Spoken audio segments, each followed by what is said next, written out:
Apa Anda kepala cabang merger BPR atau kandidat kepala cabang BPR? Jika itu Anda, boleh angkat tangannya. Materi belajar kilat kali ini cocok untuk Anda. Topik, tugas dan tanggung jawab kepala cabang di BPR yang telah merger. Pertama, kita diajak memahami bahwa merger BPR itu ibarat pernikahan. Dua atau lebih lembaga disatukan dan keberhasilannya ditentukan oleh keharmonisan antar tim. Konflik bisa muncul, tetapi dengan kesadaran bersama untuk tumbuh, merger bisa menjadi momentum memperkuat posisi bank di masyarakat. Lalu, bagaimana dengan peran kepala cabang atau branch manager? Peran ini tidak sederhana. Ia bukan hanya pengelola harian, tetapi bisa disamakan dengan seorang mini direktur di cabangnya. Tugasnya mencakup pertumbuhan bisnis, pengawasan operasional, manajemen SDM, kualitas kredit, hingga menjaga reputasi dan hubungan dengan nasabah. Indikator kinerja pun sudah berkembang. Dulu cukup dinilai dari jumlah pencairan kredit. Kini harus lebih komprehensif, mulai dari outstanding, market share, hingga contribution margin. Contribution margin ini penting karena mencerminkan kualitas pengelolaan. Bukan hanya soal pendapatan, tetapi juga efisiensi biaya, pemulihan kredit, manajemen risiko, serta daya saing produk. Selanjutnya, sumber daya manusia menjadi kunci. Seorang kepala cabang harus sadar bahwa 70% pekerjaannya adalah people management.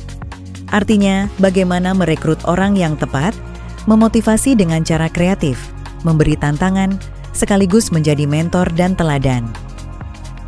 Tim yang solid hanya bisa terbentuk lewat hubungan yang sehat antara pimpinan dan anggota. Tentu saja, ada banyak tantangan lapangan. Misalnya, perbedaan latar belakang budaya dan pendidikan antar karyawan, tekanan target bisnis, hingga munculnya kompetitor baru. Disinilah kemampuan komunikasi, ketegasan, dan kepemimpinan diuji. Dalam hal manajemen risiko, kepala cabang wajib berhati-hati, khususnya saat pencairan kredit. Satu keputusan salah bisa berakibat langsung pada dana bank. Karena itu, prosedur, dokumentasi, dan disiplin kontrol mutlak harus dipatuhi. Konsep Risk Trigger Threshold Action Plan juga diperkenalkan sebagai pedoman kapan harus berhenti ekspansi dan mulai fokus pada pemulihan risiko. Selain itu, kita belajar mengenai strategi akun atau Customer Profitability Analysis. Prinsipnya, jangan hanya berburu nasabah baru, tapi maksimalkan dulu potensi dari nasabah yang sudah ada.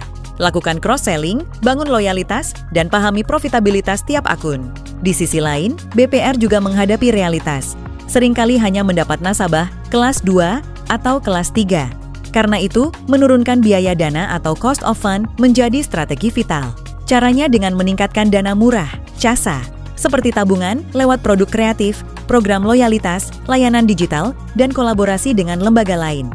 Alat bantu analisis juga penting. Fishbone dan SWOT digunakan untuk mengurai akar masalah, mengidentifikasi kekuatan dan kelemahan, serta memetakan peluang pertumbuhan. Dan tentu saja, kepala cabang harus memegang teguh prinsip good corporate governance, mulai dari menghindari konflik kepentingan, memastikan transparansi kredit, hingga menjadi teladan integritas bagi seluruh tim. Pelatihan ini juga menekankan bahwa kepemimpinan adalah perjalanan. Kita mengenal 5 tingkat kepemimpinan menurut John Maxwell, dari sekadar posisi, izin, produksi, pengembangan orang, hingga puncak kepemimpinan. Kepala cabang yang sukses adalah mereka yang tidak hanya dicintai timnya, tetapi juga mampu melahirkan pemimpin-pemimpin baru. Pada akhirnya, semua ini mengerucut pada satu kesimpulan besar. Seorang kepala cabang di BPR Merger bukan sekadar pengelola cabang. Ia adalah motor penggerak bisnis, penjaga kualitas, pengembang manusia, pengambil keputusan risiko, dan role model integritas.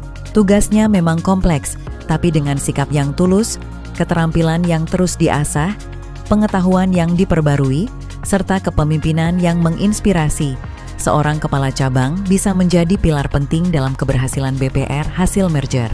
Mari kita jadikan pelatihan ini sebagai pengingat bahwa keberhasilan merger bukan hanya di atas kertas, tetapi nyata lewat kinerja cabang, semangat tim, dan layanan yang semakin dipercaya masyarakat.